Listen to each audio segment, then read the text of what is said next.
خوبصورت کہانیوں اور جنرل معلومات کے لیے ہمارا چینل سبسکرائب کریں۔ السلام علیکم پیارے دوستو، اگر ہم سے بولنے میں یا لکھنے میں کوئی غلطی ہو جائے یا الفاظ میں بے احتیاطی ہو جائے یا اسلامی مسائل اور واقعات بیان کرنے میں کوئی غلطی ہو جائے تو ہم اس پر اللہ رب العزت سے معافی چاہتے ہیں۔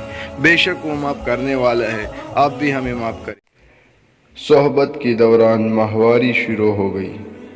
سوال: اگر حقوقی زوجیت کے دوران ماہواری آ جائے تو کیا حکم ہے؟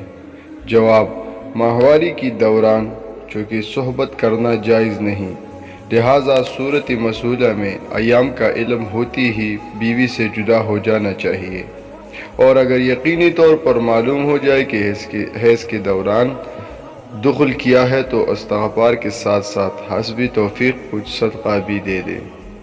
دوستو، یہ مسئلہ ہم نے دارالفتہ جامع علوم اسلامی علامہ محمد یوسف بنوری ٹاؤن سے نقل کی ہے۔ مزید معلومات کے لیے کسی بھی مفتی یا مولوی سے رابطہ کریں، اور اگر آپ کو ہماری ویڈیوز پسند آتی ہے تو ہمارا چینل ضرور سبسکرائب کریں اور کامنٹس میں ضرور بتائیں۔ انشاءاللہ ملتے ہیں اگلی دفعہ ایک نئی ویڈیو کے ساتھ، تب تک کے لیے اجازت دے دیجیے۔ خدا حافظ۔